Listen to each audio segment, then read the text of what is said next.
Hey, all you cool cats and kittens. That's right, baby. You are right back inside the paradox.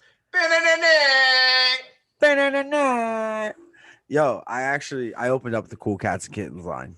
It was live. I just want you to know that. I know you did. I saw the The recording. captain is taking over. Right. And my skipper over there is not sick this time with his hoodie on. He's just being lazy. Yeah, it's actually not a hoodie. It's a T-shirt. What? Yeah, bro. That looks comfortable. Target clearance, bro.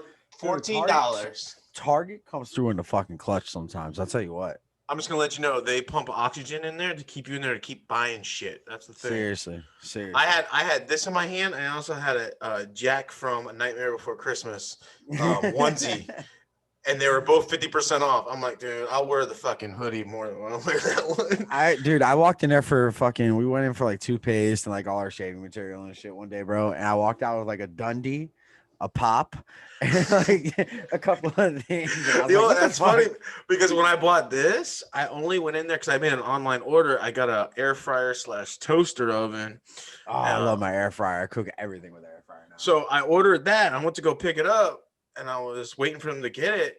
I ended up buying beard oil, beard balm, fucking trail mix, this hoodie. Target does something to you. Oh, it was like $80 later. I'm like, what the fuck, man? Like they're pumping oxygen like in Vegas. Like, dude, like, what the fuck? Yo, we're live. You're inside the paradox. Welcome. Shut up, Jim. We're getting to the point. Jim's back in your basement in Florida. Yeah, he didn't like how the election turned, so. Jesus Christ. Ladies and gentlemen, Wrestling Paradox Podcast. How is everybody doing tonight? How you feeling?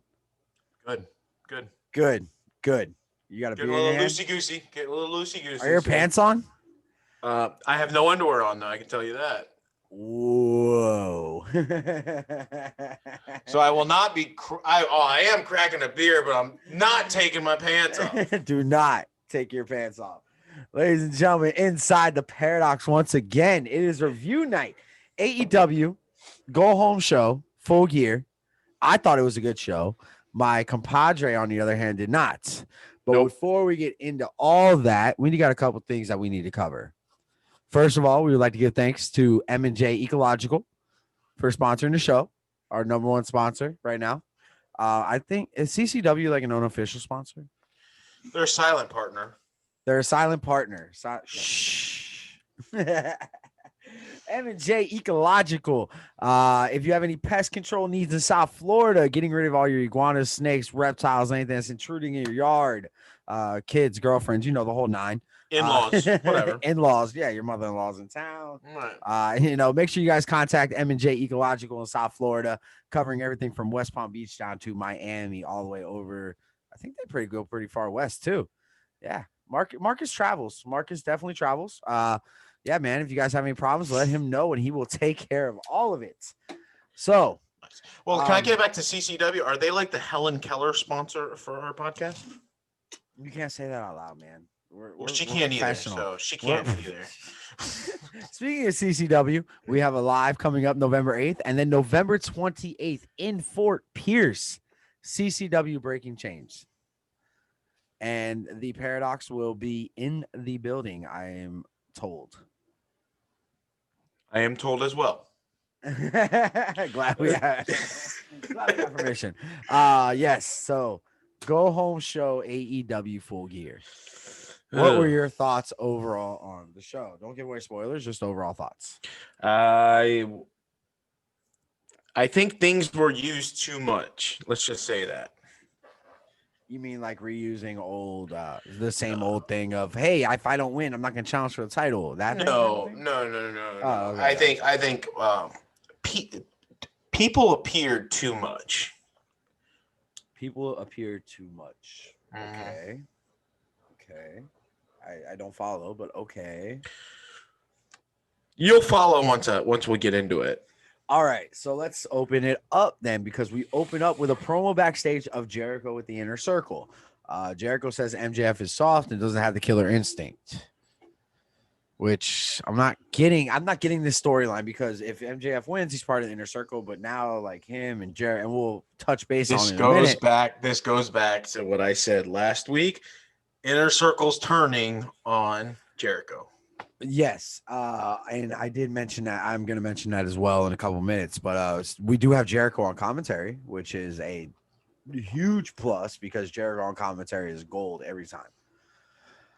Especially when he said, "Oh my God, what did he say? Oh, do you know what that is in Spanish?" And he just said it in English. He said arm drag or something like that, or arm bar or something. How do you say "son of a bitch" in Spanish, Sammy? El son of a bitch. Dude, I popped so much. Dude, so great, bro. Sammy Guevara is amazing. So we opened up with MJF and Wardlow versus Sammy Guevara and Ortiz, which is a little interesting because usually Santana and Ortiz, but Santana and Jake Hager are kind of on the fence of MJF in the inner circle. How I see it could playing out is MJF, Santana, and Jake Hager versus Sammy Guevara, Chris Jericho, and Ortiz, which would be quite interesting, but probably not going to happen. When was the last time we saw Santana wrestle? I don't know. Is he injured? I think he is. I think after the parking lot brawl, that's the last time I remember. Yeah, I haven't seen him wrestle since either. So I think he got hurt, and they're not saying anything. Yeah, keeping it quiet, keep it down low. Yeah. I mean, they travel a lot too. They're living in New York still. Mm-hmm. I follow Santana, and he's in New York every other day except Wednesdays. He's flying. Well, you're gonna get a restraining order against you if you follow him. I mean, Instagram. Gosh. So Chris said, I wrote Chris. Chris, you said that the inner circle is turning heel or turning face. So, and pretty much they played the face in this match. You can see Wardlow and MJF with the quick tags, isolating Ortiz in the corner. They were playing the heel tag team, getting behind the referee's back, poking Sammy to get in the ring, and the referee turns their back and they double team. It played to the heel. You knew who the heel was in the match, which the problem with AEW, a lot of it is sometimes you don't know who the heel is in the match. And I think that's an issue. That's a big issue in wrestling now. You saw it halfway through the match. I mean, when Sammy got in, him and MJF did the stare down. You could see like Sammy was like pumping up the crowd when he did like kip up, you know, and everything like that. And it's that's why I'm like, dude, I'm fucking coated. Dude, throw us a bone, man. Dude, like, just watching a fucking show, man. Just, like, I know Aubrey's right here. Aubrey's right there. Oh my God. So my wife is watching this show with me, right? Right now she's watching this show? No. So we got one viewer right now? She hates the show. No, she is watching AEW with me. And she is like, yo, why is that referee moving so much? Because every time a move happened, you look at Aubrey in the back and she's like, like doing I was dying. Are you using a can/bottle opener? Can opener and bottle opener. Do you not have a bottle opener on your keychain like every other American? It broke because I use it so much. I have one on the bottom of my flip-flops. Yeah, you know the problem with those are I wear my flip-flops so much that they start to smell and I have to throw them away. Yeah. No, but that was great. I like how we went I like how we went off topic off that. Like, sorry. So yeah, let's go to Chris's drinking habits and how he opens fucking bottles. My buddy Ryan opens up with his eye. He can fucking twist top with his eye. It's fucking disgusting. Didn't see that coming. Because I didn't see it. No, never mind. Oh. You know, I have an aunt that works at IHOP, but she has one leg and one eye. Her name's Eileen. I come on Eileen, I guess. What? What? What? Anyway, so we have. Let me tell you something, brother. Comment on the match, Chris. I need you here, man. I need you here. Okay. What were your thoughts on the match? Wardlow still is very, very green. F10 looks great, though. Yeah, but the F5 is way better. Of course. You know. Yeah. I know. But... you know, I'm on the fence with MJF. 1 week I'll like him. 1 week I don't. Last night I didn't like him. I'm not a big fan of his finisher, that the armbar. The salts of the earth. Yeah, Yeah, I love it. the only reason why I'm not is because we've seen it done so much. You know, it's like it's a half a move away from the bank statement. Um, you know, it's literally a half a move away from a murderer's finishing move. Um, so like he could have done something different. That's why I don't think I gravitate towards him too much. Do you think I gravitate towards him too much? Yeah, I think so. What gives it away? Right. Yeah. You guys both shop at the same fake stores, huh? I told you, this guy said I can have it in New York as long as I suck the golf ball out of a hose. And you went up to him. You got a softball through a hose. Exactly. Always aim for the stars. Why I like MJF and then sometimes I hate him. I love him, his persona and his mic skills, and I love his social media presence. It is okay. Fucking like great. It's him and Santana were in the airport and he took a selfie with them, and he was like, "Hey, it's just me and my homie. We're you know we're about ready to go meet up with the crew, you know, and everything." Like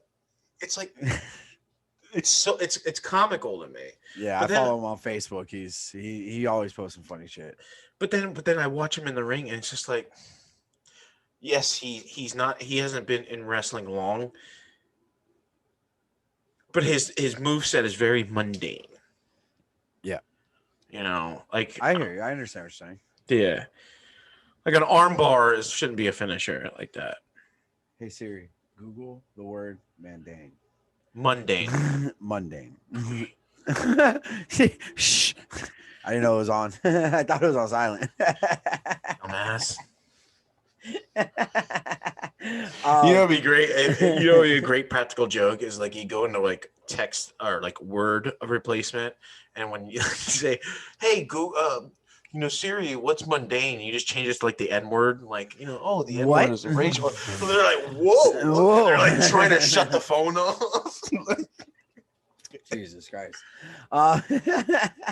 Going to Brown's Chicken, you know, and have. Oh my God. Yo, have you been in Nashville? You've been in Nashville, right? Yeah. Have you tried? Because I was in Nashville last week for a show. A couple weeks ago, by the way. Yeah, a couple weeks ago. Dude, have you been to Hattie B's? Is that the end of Broadway? I don't know. There's a couple of them. It's like a chicken joint. No, I think I went to Acme Barbecue. It's at the end of Broadway by Nissan Stadium. Okay, yeah. We went over there. We had some good food. There's some good food in Nashville. Oh, okay. So now you guys went to Broadway. There's also another like college part. Like Broadway's the tourist part. There's a college part. There's a bar that's called Winners and Losers, and it's actually fucking two bars in one. Oh, thanks for telling me while I was up there, pal. You're welcome. You didn't ask. So. It's. I mean, like Nashville's cool. The only downfall in Nashville is the bars close at 2:30. Well, while we were there, they were closing at 11. Oh, well, because we have this. Yeah. We have this thing going on. A thing. Yeah. But was now on Broadway, was there still a bar that was called the Trailer Park? No, we did go to this place called Tin Cup. It was pretty dope.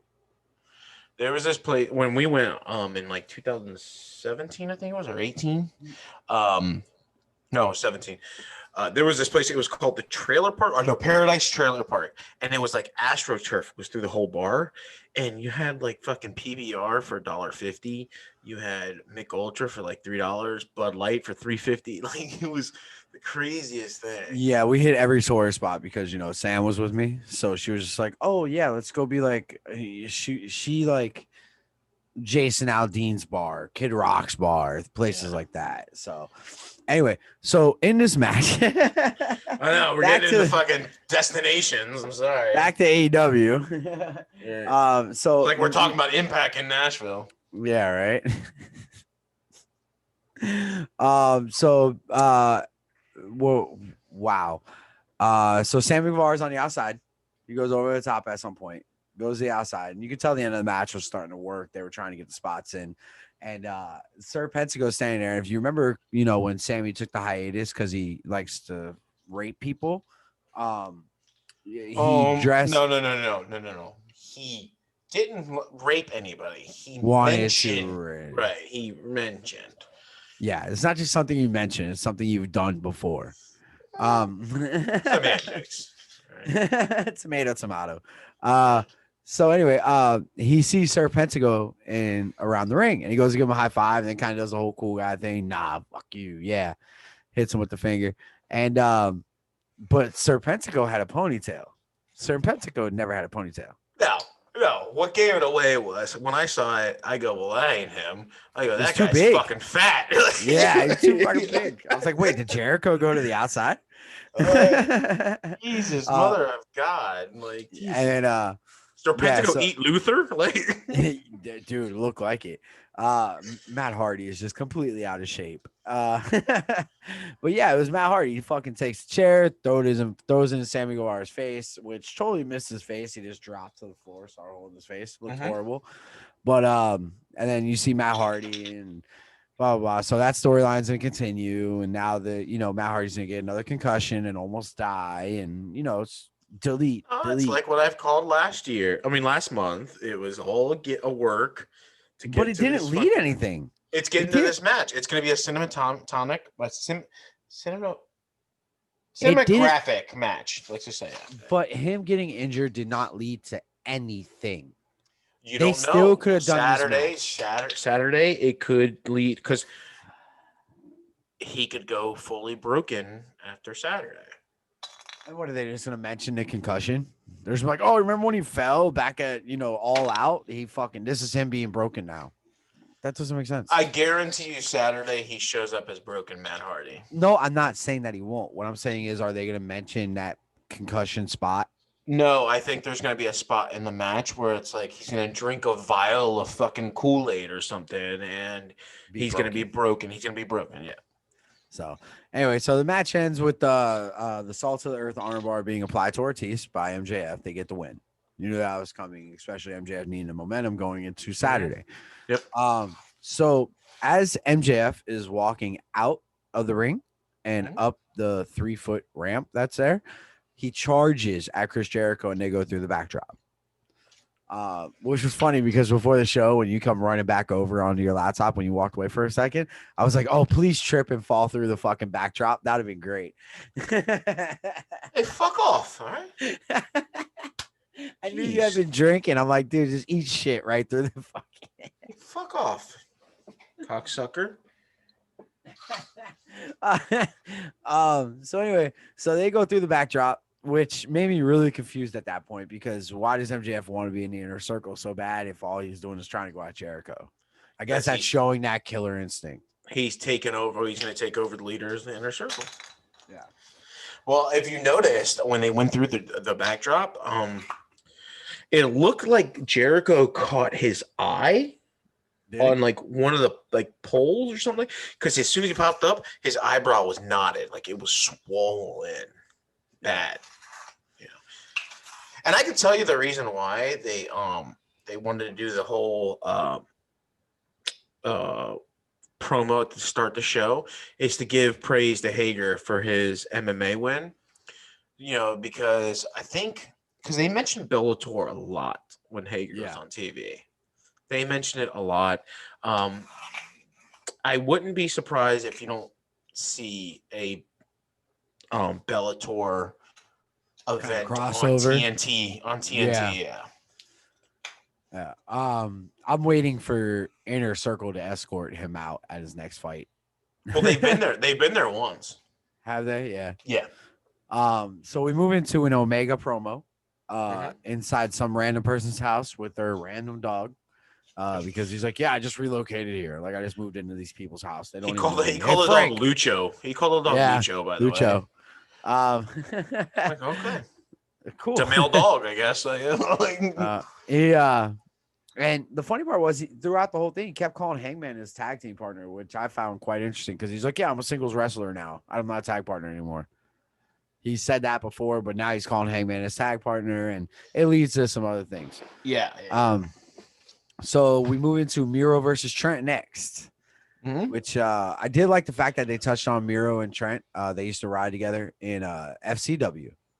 They were in FCW together. And even Jericho brought up his last name tonight. He was like, yeah, Beretta took a hard hit there. And I noticed that too. I haven't heard that in a while. Yeah. Have not heard that in a while. So speaking of last names, before I forget, I just got reminded. WWE dropped the trademark against Cody Rhodes. Bro, what the fuck? That's at the end of my notes because it happened at the end of this show, you prick. Anyway, so yes, Beretta, not heard in a while. But yes, and as you know, and Cody Rhodes knows. Yes, we can call him Cody Rhodes now. Thanks, Chris. I guarantee he comes out of full gear, Cody Rhodes. God, you're like my Hangman Page, bro. You're just like my drunk friend who's an asshole who ruins everything. Oh, thank you. That's the nicest thing you've ever said to me. Cody knows we've all been begging for, well, not we've all, but I have begging for the Trent singles run. And I thought Trent did good tonight. I knew he wasn't going to go over on Miro, obviously. Miro's first match as a singles competitor. But I did like Trent in this match. You didn't? No? Oh. Not a big fan. I'm the asshole. No, it's not that. It's like, I don't know if it's whoever wrote this match or what. He tried going for that tornado DDT way too much. He went for it like twice. No, he went 3 times. Because that's when Excalibur, your buddy, said, "Oh, 3rd time's a charm." Oh shit! That fucking asshole ruins everything. Mm-hmm. I'm gonna get Cha Cha Charlie to kick his ass, or Will Austin. Mononucleosis. The only reason I mentioned his name is I looked over, I saw my hat, and I was like, "Oh shit!" Cha Cha.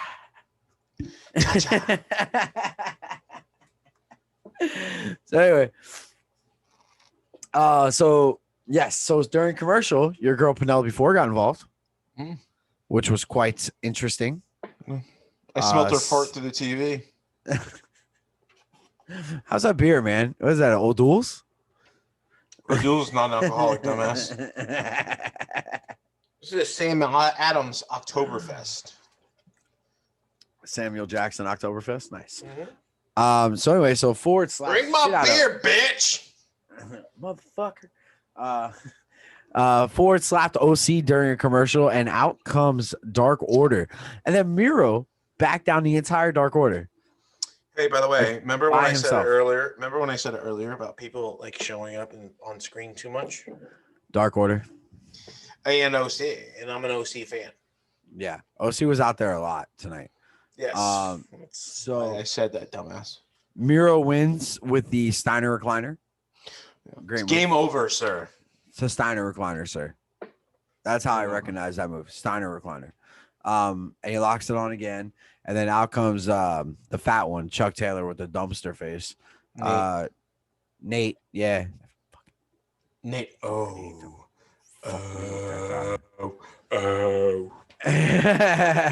So, they come out, him and Sabian follow, and then they both get into it, and then they beat down best friends, and then Orange Cassidy, your buddy who decided to show face all night, he does it looked like a trust fall off the top rope. Exactly. I thought it was a trust fall. It reminded me of like a scene from like The Office, like trust fall. Yeah, it just fell down. But yeah, no, man, I see what you're saying with OC. I feel like I saw Dark Order a lot tonight too. Right. John Silver and OC were on the screen way too much. Well, John Silver is your greatest wrestler in your company right now. Is he though? He is. Ladies and gentlemen, do not forget this show is brought to you by. Who's it brought to you by, Chris? When I say brought to you by and I point at you, I expect you to say it. M&J Ecological. M&J Ecological. Thanks for your effort there, buddy. I knew it was M and J, but I couldn't remember the last word. Oh my God. It's Shut up, Siri. She heard you. Yeah. M&J Ecological bringing you the show tonight. Shut up, Siri. M&J Ecological bringing you a show tonight, making sure you handle all your pest control needs in South Florida. Ring rats, mother-in-laws, whatever. Will Austin. Jim Cornette, whatever. So then we have a page Ugh. interview backstage hosted by JR, which the audio is completely fucked on at the very beginning and kind of toned down a little bit. No, it was fucked the whole interview. Yeah. I guess I just got used to it. But Hangman is just sitting there like slurping away on some fucking cheap old whiskey. And apparently it's not his first. And then I think it was iced tea, by the way. JR makes him basically admit that he's a bitch and that he's nervous and afraid and all this other shit. And he's an alcoholic. Yeah.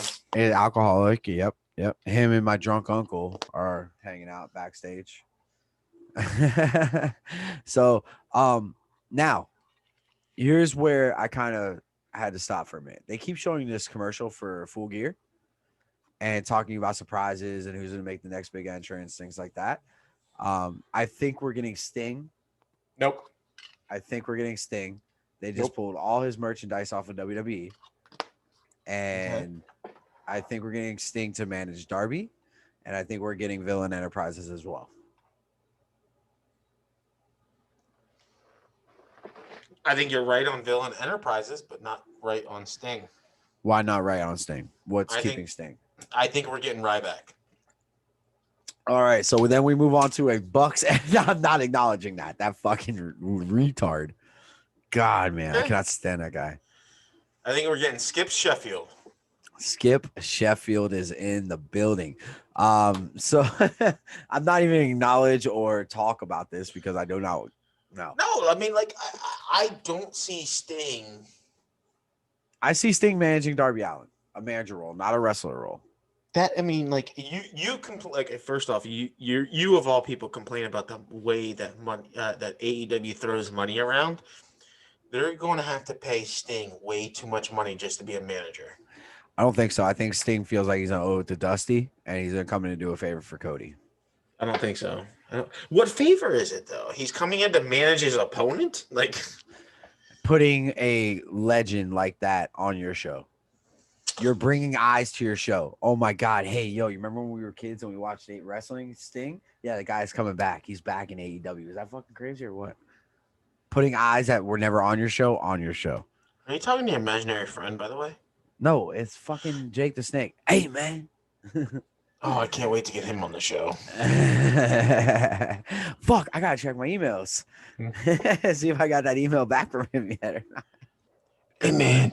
Hey, I see your friend Chris is drinking that beer, man. Can you throw me one to the TV? Come on, man. Let's see. By the way, why isn't he on the pay-per-view? Yeah, I don't know. Could we be getting a Brian Cage, Lance Archer at the pay-per-view? Oh, we haven't even gotten into that yet. My bad. Yeah, we gotta wait to get into that. Sorry. Jake the Snake emailed us back. What did he say? He said, "Hey man, you got any drugs?" But he spelled drugs with a Z. He did. What a loser. So anyway, we get a Bucks FTR promo for the match at Full Gear. Bucks must win, which they won't, and that's why we're getting these 3-man tag belts, the trio belts. They're gonna happen. Oh, like I said 4 months ago. Pretty much. So we'll see where that leads to. But yeah, and then how do you feel about this Bucks FTR match? Is it going to live up to the hype that we've all been waiting for this match? It's not going to be as good as the Bucks and Hangman and Omega at the beginning of the year. Let's just say that. Yeah. Because that match, in my eyes, is probably one of the best tag matches I've seen. It was very, very good. No, it was definitely a good match. I don't know how I feel about this match.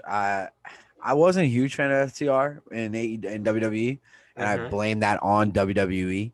Mm-hmm. I don't give FTR that bad rap there. But when they came into AEW, I was very excited.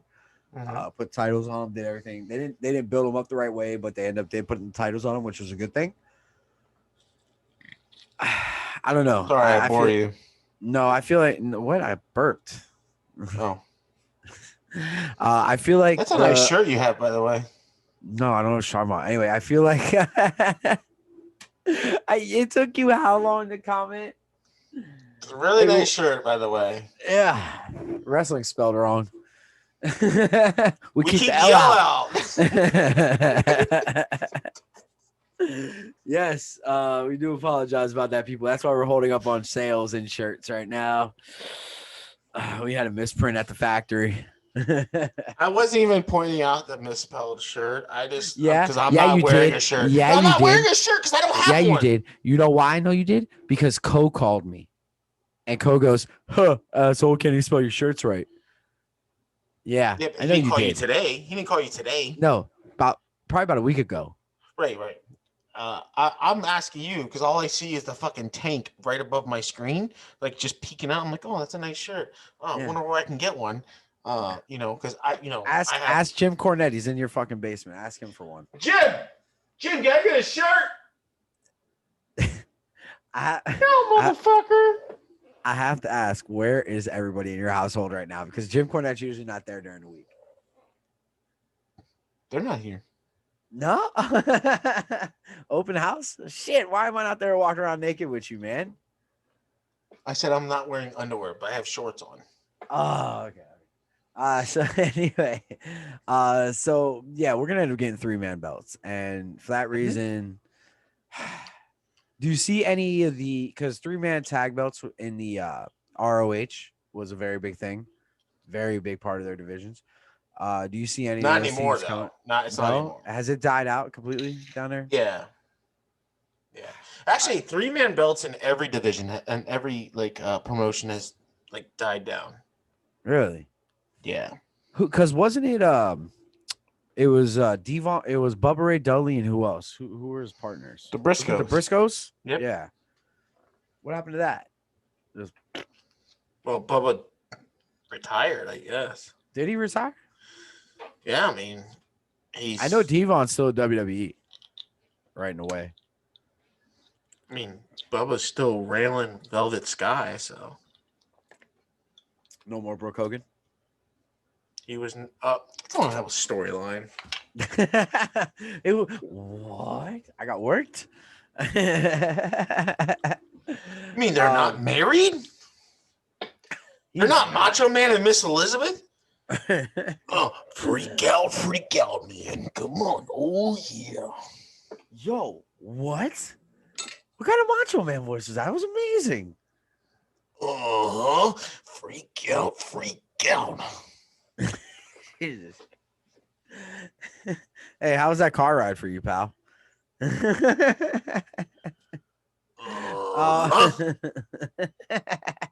Anyway, so we move into Taz coming out of nowhere, calling out Will Hobbs. Why isn't it Will Hobbs versus Brian Cage at Full Gear? What's up with Will Hobbs? He's either there, he's not, he is, he's not. Why isn't it Brian Cage versus Lance Archer? That's my question. Because your boy TK, which I kind of want to get into that as well. Everybody calling him TK tonight. Did you catch that?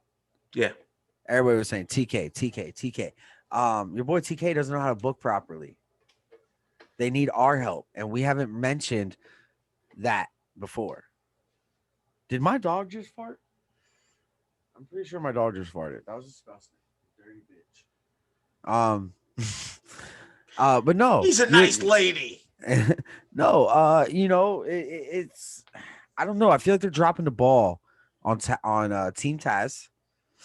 They are not defending the FTW belt. It's pretty much worthless at this point. First off, Ricky Starks looks like a fucking Down syndrome kid that has pneumonia that was sitting on top of the Ricky Starks. No. Ricky Starks looks like The Rock in 1998. No, he does not. Great. No, he does not. Great. You're fucking retarded.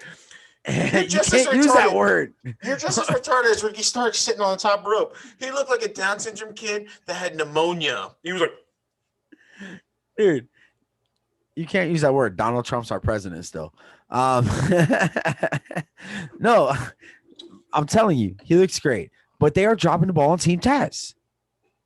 They are dropping the ball with Team Taz. They are. I They I are. I I don't like If I was writing Cody, what you are. if I was writing Cody, what I would do is I would have you give Team Taz whatever they want for the pay-per-view. Okay. Then you either have Ricky Starks or Brian Cage demolish whoever wins the TNT title. Right after they're celebrating, they got their back to the entranceway, just demolish them. Who? Storyline. Well, that's a very big possibility. It could be Ricky Starks because I don't see Cody keeping the title at Full Gear. I see Darby winning it, and that opens up I Darby would, and Ricky but Starks again. if Darby wins, I would not start a Ricky Starks and Darby Allin Why? It's angle kind of again. unfinished. No, I wouldn't do that though. I would go Brian Cage because you can do more with the Brian Cage Darby Allin because you can bring in Ricky Starks and then bring him out. But I feel like they need to start pushing that belt. Why are they not pushing that belt at all? They I brought think it they're in waiting. for what? I think they're waiting. They're waiting for Pac to come back, but we'll get back to that. You ruin everything. Jesus Christ, man. Shut up, Jim. I'm just a fucking podcast. Your your boy Taz cuts a promo of gold every time. Yeah. Taz Do is you know? amazing. You know he's only this tall. That's all. Yeah. Only that's all. So him and Silver are the same height. Yeah. Yeah, dude. I love Silver. He's so fucking great. So anyway, yeah, your boy. So I mentioned earlier the TK thing with Tony Khan. Are we gonna start seeing the character of Tony Khan now? No, no, because he's wrapped up. He's wrapped up into too many businesses. What do you mean? Like he's with, he's in the front office of Jacksonville, and he's like I think part owner or full owner of a soccer team. I think it's Liverpool or something like that. He owns Liverpool? Yeah, it's like don't quote me on that, but I know it's a fucking soccer team. I'm calling Dave. Uncle Dave. But I do know that. So it's kind of like the Ted Turner. Like you knew Ted Turner owned WCW, but you never saw him. You heard of him, but you never saw him. Does Tony Khan own it or does his dad? No, Tony Khan owns it. With his daddy's money. Actually, from what I've read, because I thought the same thing, Tony Khan has his own money. That his dad gave him and he started investments. No. He pulled a Donald Trump. My dad loaned me $1 million and I turned it. No. You're not telling me Tony Khan started with nothing and built it up. No. His dad helped him somewhere along the line. I do know he has a master's in like finance and accounting and everything like that. So he might have started at his like the bottom of his dad's company and worked his way up, but he has his own money. Okay. Like AEW is legit under his ownership and the soccer team is under his ownership. And he works in the front office for Jacksonville. And that's how they get Daly's place. Yeah. Well, I think his dad owns Daly's. I would assume so because it's right off of the Jacksonville Stadium. Well, do you know what Daly's is, right? What Daly's place? No. Do you know what just Daly's is? No. It's the internal cafe for all the Shell stations, all not the franchise, but all the corporate Shell stations. Okay, it's interesting. Yeah, and I'm not being racist or stereotypical. Like that is actually legit. That's interesting. I've never heard that in my life. I did not know that at all. And the only reason why I found that out is because I was getting gas at.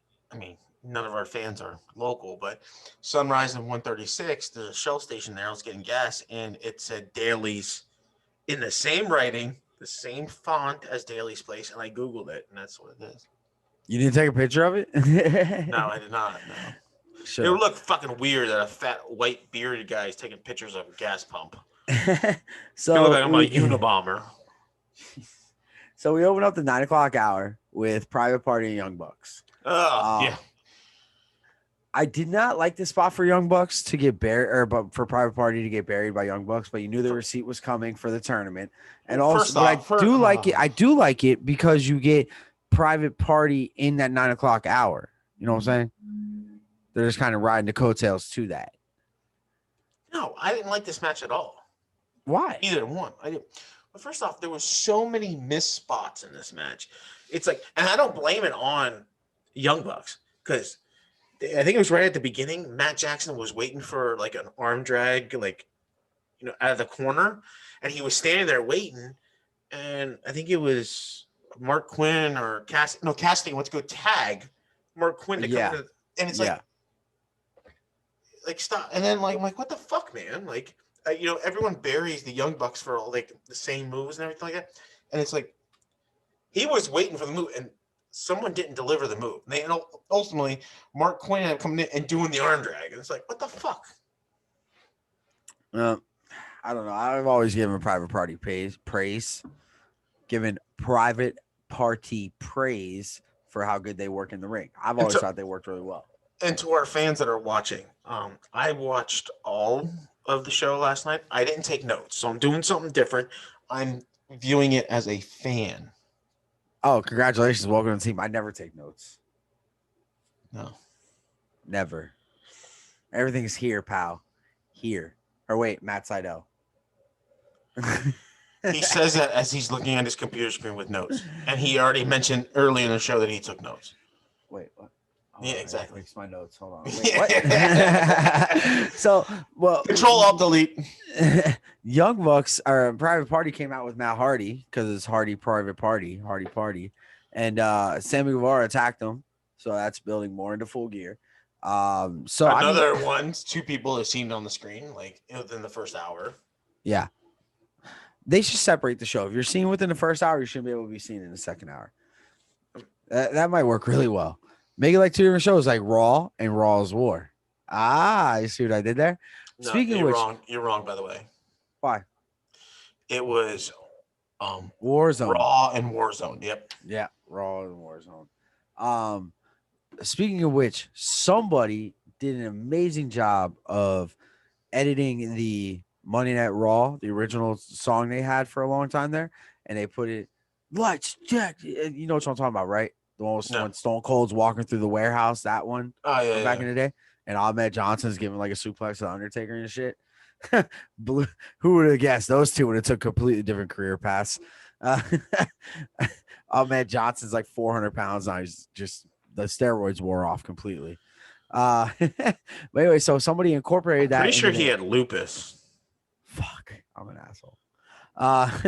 So anyway, so somebody incorporated that song into the AEW opening, and it fit perfect. Oh, you're welcome. Perfect. Did you do it? Was that you? I'm not saying yes. I'm not saying no. I'm not saying I'm Batman, but we've never been in the same room together. Just call me Clark Kent. Wait, what? Calm down, Brucey. He's a heel. No, but it worked out really well, and I was like, wow, it matches really well. So, but anyway, yeah, we're just going completely left field every match, guys. I'm sorry, we're just getting carried away. I need another beer. That's the thing. I need another beer. Yeah, he's drunk. I might be a little stoned. I might not be. You might have to take over the show for about 2 minutes. I have to go get another beer. And go get another beer. I'm gonna get pee too. So, wait, what? Did he say he's going to pee? All right. Hello, everybody. This is it's a bit awkward, but we're gonna work through it. Actually, this is how I pretty much do the show every week with Chris. Everybody knows I'm the face of the company of the show, you know. So, but no, don't forget M&J Ecological sponsoring the show, and CCW Silent sponsoring. But no, we have some big shows coming up. November 7th and 8th, CCW Alive. Doing some tapings for their show, their weekly show, which is really cool. Gonna have some interviews live on the spot there with such people as Will Austin, Cha Cha Charlie. Hopefully we get to see Vince Steele. I'm sure Botavian's definitely gonna be in the building eating some tacos. Maybe we might even get some Alex Ocean, something like that. So looking forward to those. And then that's November 7th and 8th.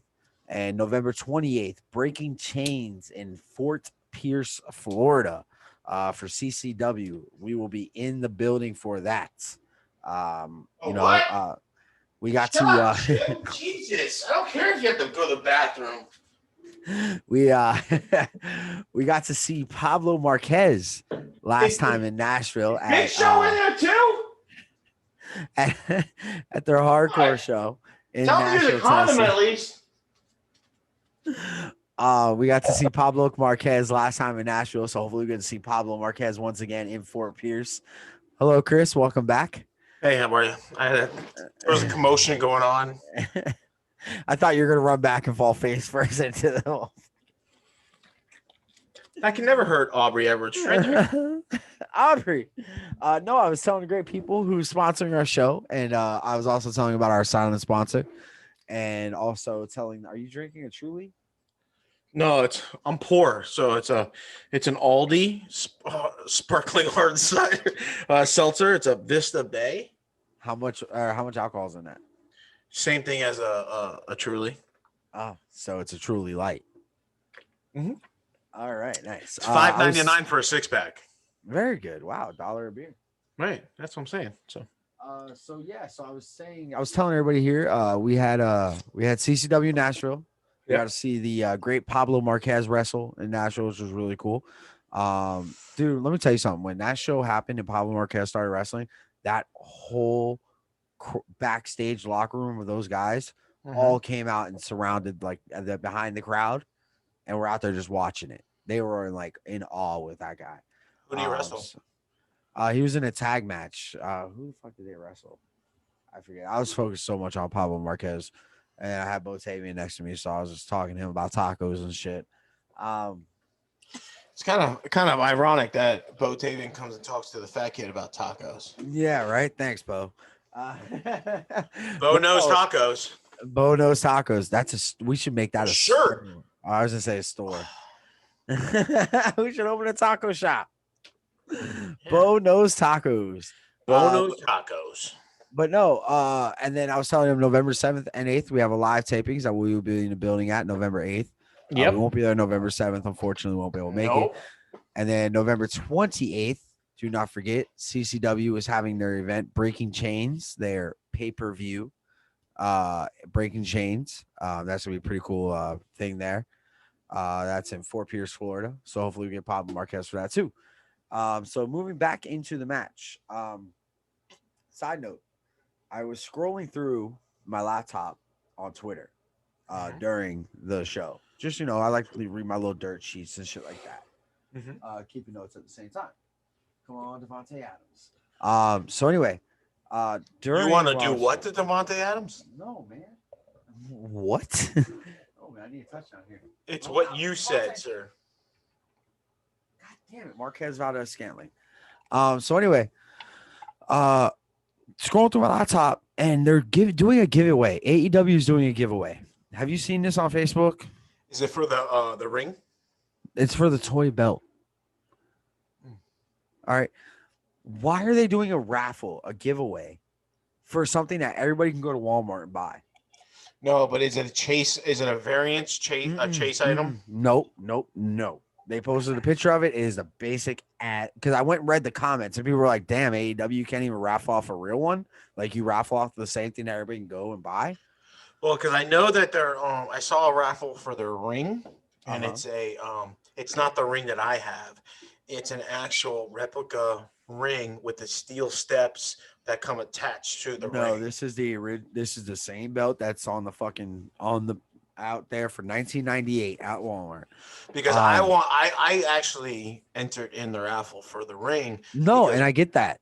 Because what I want to do is I want to get the ring and I want to go and buy extra, figs and glue them to the ring. Why don't you get 3 rings and all the figs, and then you can have a World War III? Because There I'm you not go. I'm not Matt Cardona and Brian Myers. I don't play with action figures. No, you just stick skewers in your 5-year-old's head. First off, it was a Nerf dart, okay? And Alec Ocean thought it was actually really funny. um, so yeah, And one of our friends said that he looks like John Moxley. So anyway, one of the comments I saw, somebody goes, "Yo, you two guys charge $70 a pay-per-view. You can't give away a replica title." I don't think they have a replica title though. No, not yet. But we did order one for the Paradox. We are trading away this year our Hulk Hogan championship. We are trading. Well, we didn't order one. Then we're trading. We're trading away the Hulk Hogan for an AEW, and then we are also trading the Red Raw tag and the United States Championship, the one with the American flag on, not the new one, for a U.S. spinner. And then all I need is a rated R spinner. And a player to be named later. And a player to be no. I'm doing a 2-for-1 there. Oh, doing a 2-for-1. I've the watched U.S. a lot of spinners are hard to videos come like by. 2-for-1, 2 girls, 1 cup. Great video. Yeah. So get back to the Young Bucks match. I like the match. I liked it. It's if you notice, I think it was 1 or 2 times that I think it was Matt or Nick Jackson. Again, no fault to the Young Bucks on this, and I'm not being a Young Bucks homer.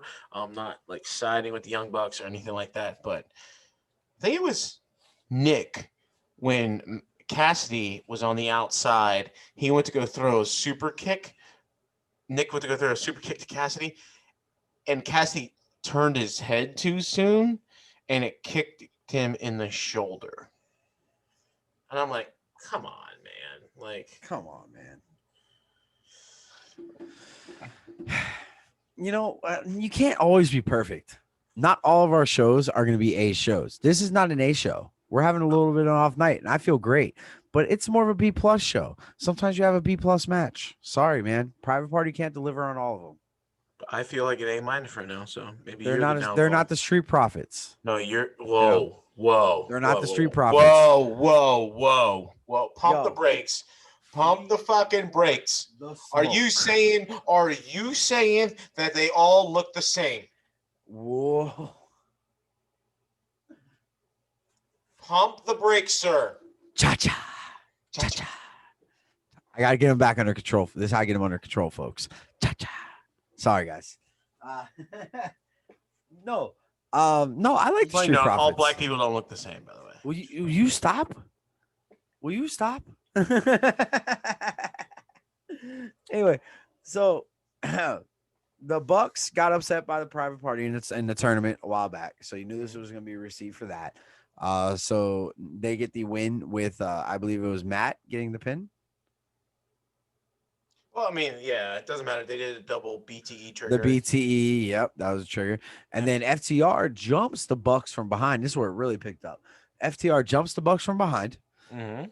FTR goes to break Matt's ankle, and then Cash is sitting on the turnbuckle like way too long, like he's waiting for something. Oh yeah. Adam Page took forever. Well, he's drunk. Ever.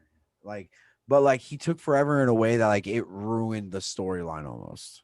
Yeah, it ruined the angle, not the storyline. Or not the storyline. It ruined the angle of the spot, Mm-hmm. and so it was almost like too much. I get that you're playing into hey, he's a drunk guy and he doesn't walk fast or he's stumbling, but you guys took too long for him to come out. And it made it almost unbelievable because you sat there and watched Cash and he's like looking up to the ring entrance and he's looking back at Matt and he's looking at the ring entrance. So they're going back and forth that. And then Omega and Hangman both come out, which kind of caused a little bit. And then they zap each other up. But then Hangman finishes his drink and he's like, don't turn your back on me. And he's like, yo, what the fuck? I just turned around. What are you doing? What are you talking about? I could have wrote this better. Yeah. First off, boring. If I would have wrote it, that glass would have been sugar glass. So That's what I thought. I thought he was initially, gonna smash him in the smash fucking it. head. Exactly. That's what I thought. I was like, yo, he better fucking attack him or something. And then they just go off the air, and Omega's like, what, man? My dog Lucho. You know? Dude, smash him in the head and then walk away. Exactly. I thought the same. That's why we're here, folks. This is why we're here. So, anyway, For booking, just email book pro wrestlingparadox@gmail.com. wrestlers. I don't even have I don't even have the password to that fucking thing. Well, I almost told you what it was. Don't do that. Brody Flair 1 2 3. I almost went like, oh yeah, it's this like, bro, like it's so easy. No, don't do that. So we're moving to Kingston and Mox face to face, but they cannot touch. I thought it was great. I thought it was amazing. I almost started crying. When Kingston talks, it is amazing. And he tells Tony, get the fuck out of the ring. He marches right into Mox's face, and they're like this. And I'm like, yes. And it was great. And then Mox took over, and Mox started talking, and Kingston turns his back to him, and they're just, you can see in King, he's like, you better kill me. You're gonna have to kill me. And it was when Mox grabbed the mic and he started mentioning his mom, we don't know if it's real or kayfabe, Kingston's mom's name, and that's when Kingston turned his back and it's like, you better not, like, that's when I was like, holy shit, like this is touching a nerve, like, yeah, dude, they are doing really well with the storyline. I see Kingston get a lot of heat in the Facebook pages. He's not liked. People say he can't wrestle. They don't understand his wrestling. Right. We understand his wrestling. We get it. Right. But yeah, Kingston is amazing. Well, I mean, it's not just like we don't get it. It's he's not a breed of professional wrestler. No, he's a brawler, ground and pound kind of guy. Like, I mean, he was in ICW, he was in CZW, he was in AIW, AAW, which now following us on Twitter. AAW follows us on Twitter? Yeah. Wow. Yeah, we're hitting the big time. Yeah, big time. But in Impact, he never wrestled. He only had one match against Conan. I mean, but it's against Conan at the end of his career. Yeah, you know, so it's like he never. So when he gets in the AEW ring against Mox, it's not a true wrestling match. It's a brawl. Yeah. You know. And for him to be like, Kingston, I was here for you and I promised your mom I wouldn't let that happen to you. I was like, wow, like what the fuck are we getting into right now?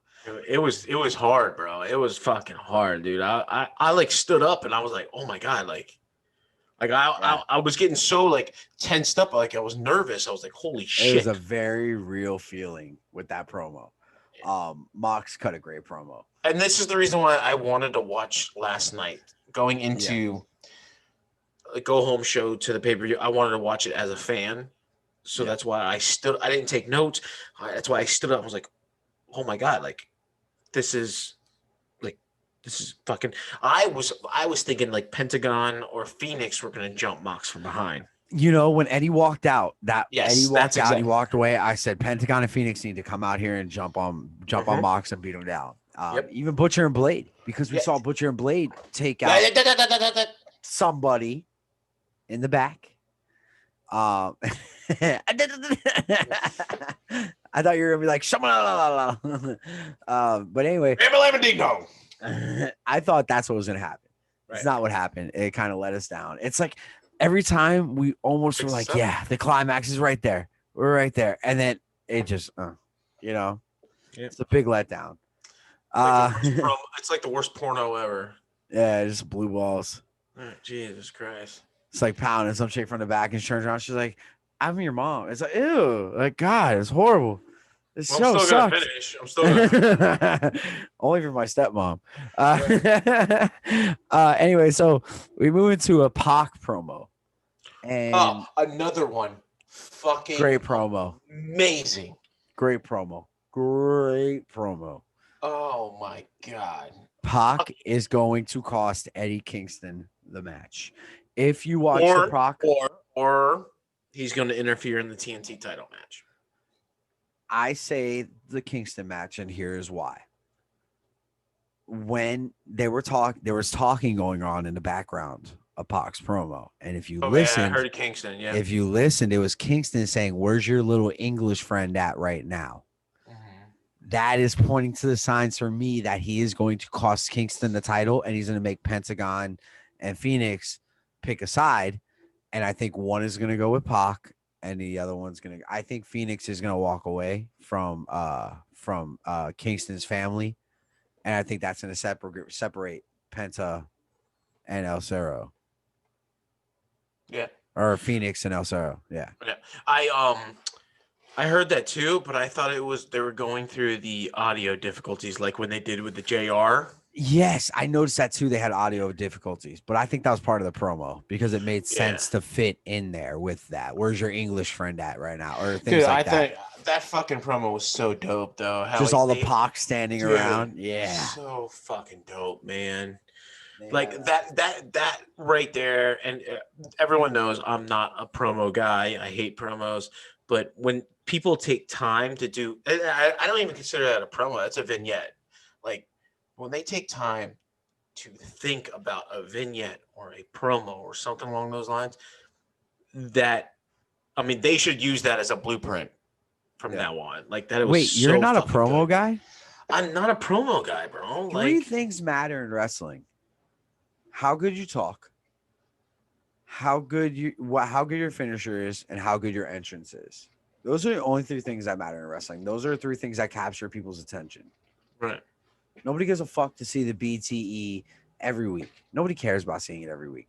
They care about their entrance, the way they talk, and their finisher. Or nobody cares. I'm sorry, super kicks. That's what I meant to say. But you understand what I'm saying? Those are things that capture. Like someone talking and cutting a promo is now. When you say when you say you're not a promo guy, are you not a interview guy? Because that's cutting a promo. Are you not a fan of people talking? I don't. Are you just a New Japan fan? Just like show me wrestling and that's it? No, it's not that. It's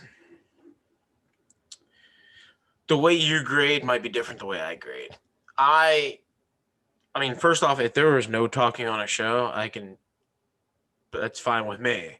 So you're a New Japan guy. You don't like No, it's storylines. You not. don't like talking. No, so what are you talking about? New Japan has like one of the best storylines ever. They have storylines that last a year and a half.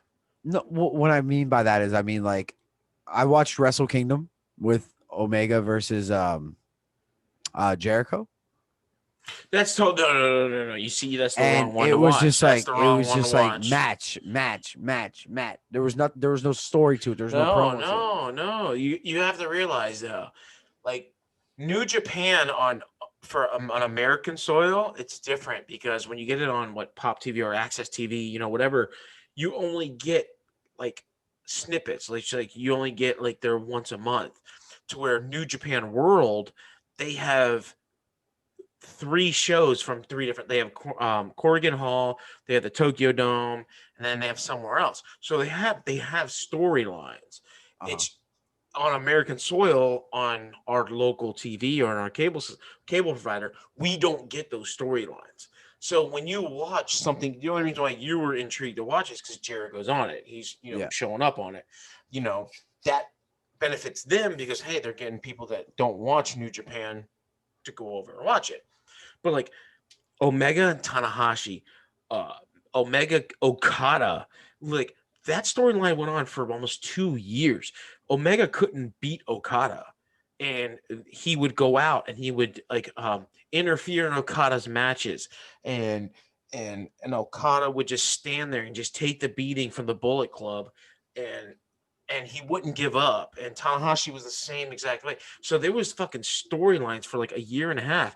And that's why it was so big when Omega beat Tanahashi for the first time and beat Okada. That's why Dave Meltzer was saying it's a 6-star match in Japan because the way that storyline like came about and ended and like that's why Japanese wrestling is totally different than American wrestling. But the way I am is not just the way someone talks, it's I would flip in the way they work. So the way they work, their entrance, and their finisher. Because if no one talks, I'll be fine with it. I'd be Like, fine if you wouldn't talk. shut up. Like, I mean, like I watch independent wrestling. You you never see anyone fucking grab a mic on independent wrestling TV. You very rarely do you see anyone grab a mic. It's just match after match after match after match, and it's how good they work. To me, it's how good they work, their entrance to captivate the crowd, and their finisher. I've seen Casanova Valentine custom promos. On social media, that's totally different. So let's move back into the show. We have Dustin and QT Marshall backstage. In comes Bunny. Akira's still a bitch, by the way. Why are you like this? I don't care what anyone says. I think he's a tool. He comes to the ring with a fucking sword. Like, I don't know. So Dustin and QT Marshall are backstage. And in comes Bunny and basically says, "Oh, thanks for all the nice gifts. By the way, your credit cards are maxed out." Still running off that storyline. And then Butcher takes out them both with a kendo stick. Yep. Which was a little interesting. I think the Butcher looks great. I like him with the kendo stick. You know, knock some niggas out. That was a hard R that just dropped right there. It was not. It was not. That was a hard R, sir. Jim, I know. Shut up. I'm talking about it. Shut up. So anyway, move into Nyla Rose. Oh, freak out. I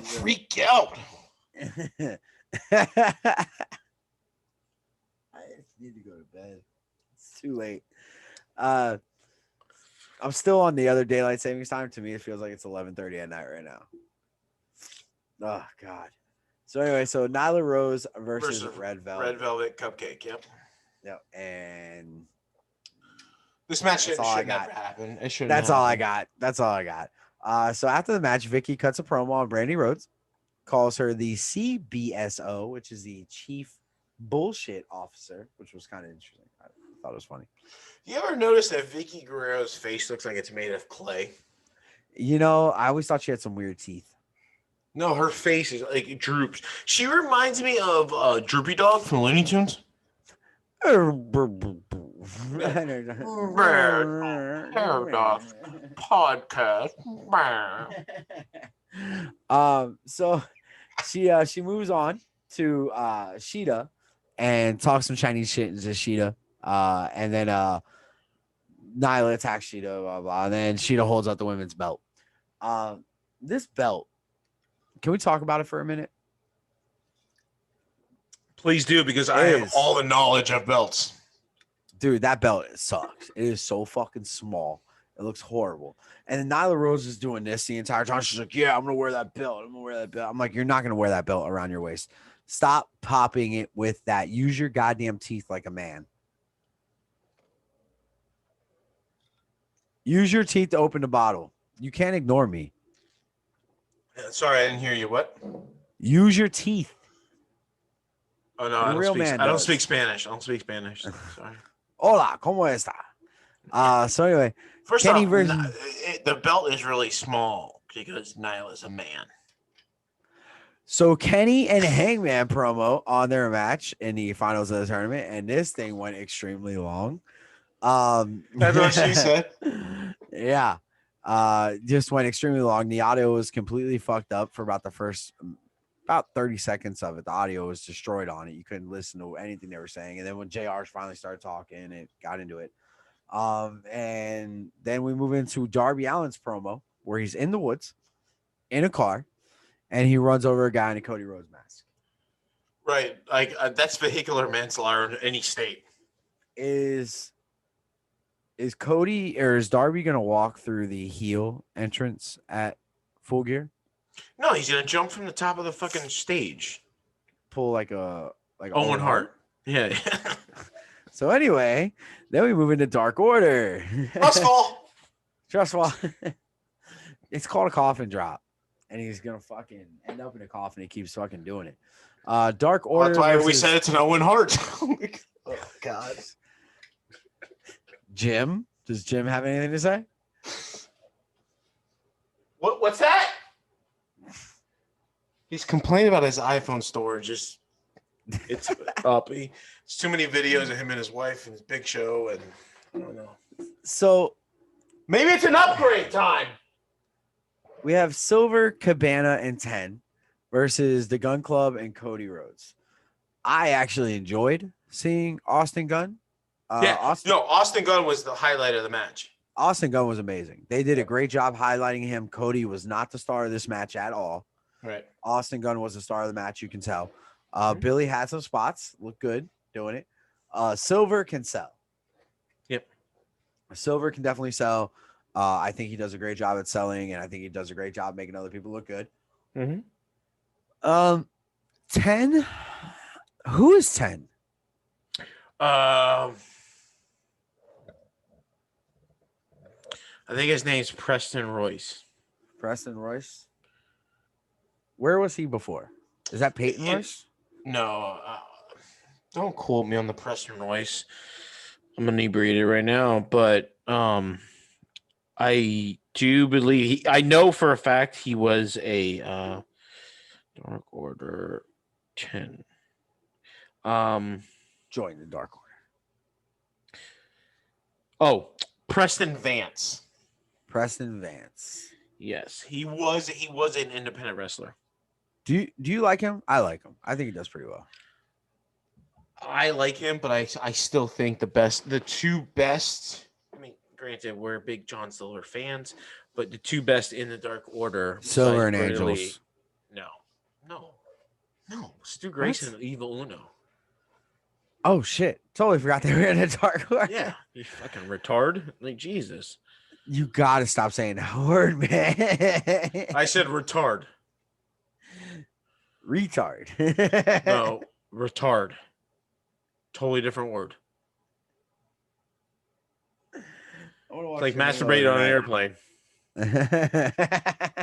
It's a science. Thanks a lot, Bin Laden. Did Caesar stay here? The actual Caesar? Did he stay? No. You guys get a sig on my beeper. You guys get. I don't have any signal on my beepers.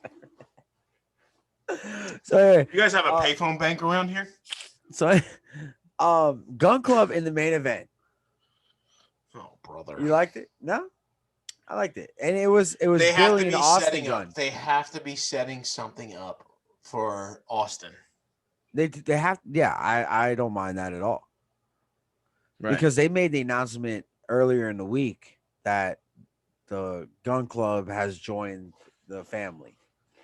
Hey, I'm just letting you know, when I Googled Preston Vance, well, all I did was I Googled Dark Order 10, and I scrolled down. The third most interesting find is John Silver on potentially leaving the Dark Order. Ooh, this show just went to shit.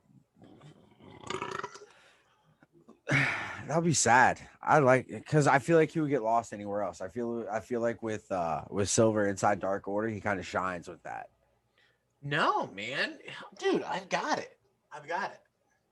About to write the show. I've got it. Let's hear it, Captain. Wait, I'm Captain. You could be Captain. Okay, you made me way too white. I could see him joining the Best Friends. And kind of replacing Cassidy? Nope. Be tag team with Cassidy. Has a match with Cassidy this week. Oh, yeah. Oh. At Full Gear. Oh, yeah. And Orange Cassidy beat him, and the Dark Order kick him out. I don't know. I'm still hoping for heel Cassidy. I want to come out in black denim. Oh, well, I've called that 2 months ago. But if that doesn't happen, can you imagine Orange Cassidy and John Silver? First off, Orange and Silver, that's a great tag name. Them winning the tag team titles. Silver Oranges? Yep. I see what you did there. No, yeah, I would like it. I would like it. I don't know. I just like John Silver as that guy that Brody Lee's like, sit the fuck down. Someone pick that piece of shit up. Things like that. That's how I like Silver. He's funny. Or what he does to get out of Dark Order is he stands up for himself and beats Brody Lee. That would be cool. You gotta keep me updated on being the elite. Or you can just subscribe to Being the Elite on YouTube. I refuse to give the Young Bucks any of my business. I've already bought like 20 of their shirts. I'm done. Right. I mean, Cody gives us business, so they don't give us paychecks though. We fucking earned them. We have.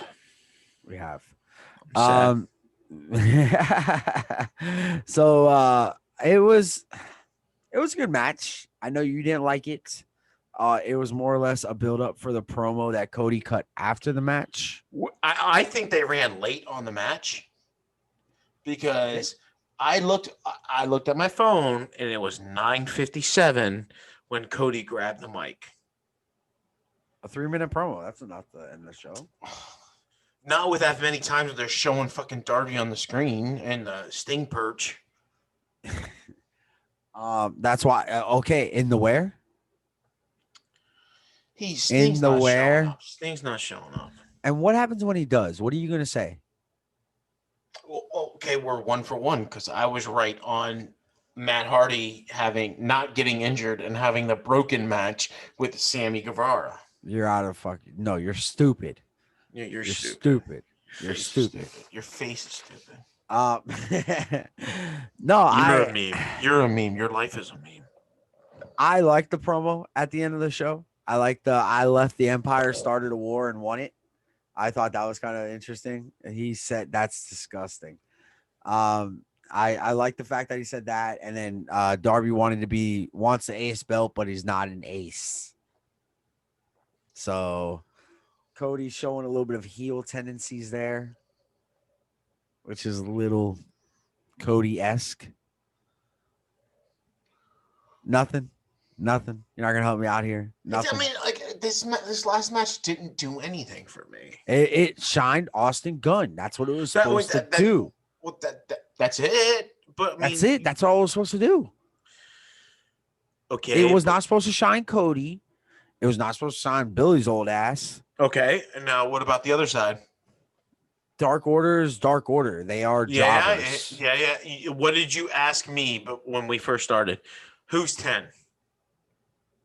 Yeah, I just asked who 10 was because I like him as a wrestler. So why not have Austin Gunn and 10 go for a long period of time against you so you can get and first of all, traction. Yeah, 10 took the pinfall, which was horrible, off this move that's basically a fucking an arms drag. Right, exactly. That's why, like, have them go for a long period of time so people can have a Google trend like, hey, who's Dark Order 10?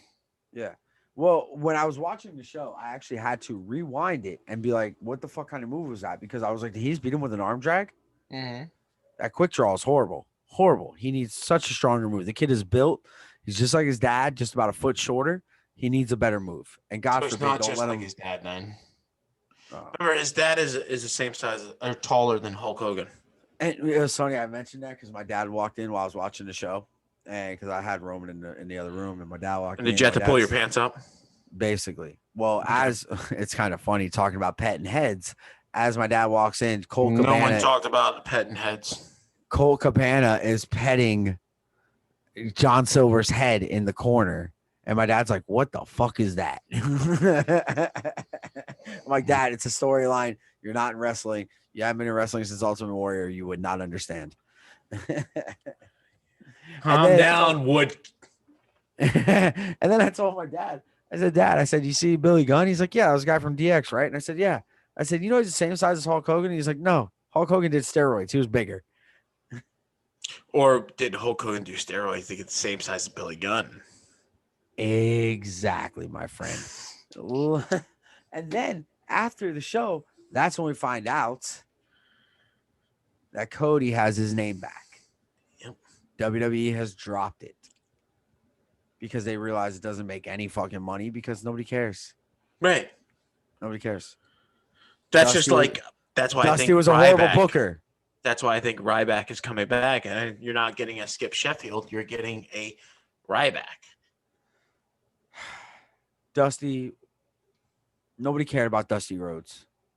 Horrible booker. I'm sticking with it. I did not like him. I'm sorry. You're one of few, sir. Third eye, pal. My eyes open. You're one of few. I can like. I don't care. I don't like being in the norm. I don't like being like you. I mean, boo people. I would love to be in the norm and have that sweet ass shirt. This sweet shirt, we keep the L out. So anyway, that's a show, pal. You see my sweet ass shirt? A show. It looks like you have a microphone on it. It looks pretty dope. I'm not gonna lie. That'll be a dope shirt. What are you doing? But I would love to have one of those shirts. I mean, I'm on this show. I'm an executive producer. I'm an EVP. And I don't even get a fucking shirt. Yo, when Darby said when Cody was talking to Darby, he's like, I went to the EVPs. And I'm like, you are the EVP. What are you talking about? Exactly. I said that too. I'm like, aren't you one of them? Yeah. He's like, I thought shut up, Jim. It's a fucking storyline. Sorry, guys. Anyway, that is it. Ladies and gentlemen, this has been your show, the Wrestling Paradox Podcast. Chris, say something stupid. Freak out. Yeah. Oh, yeah. Hey, man, that was pretty good.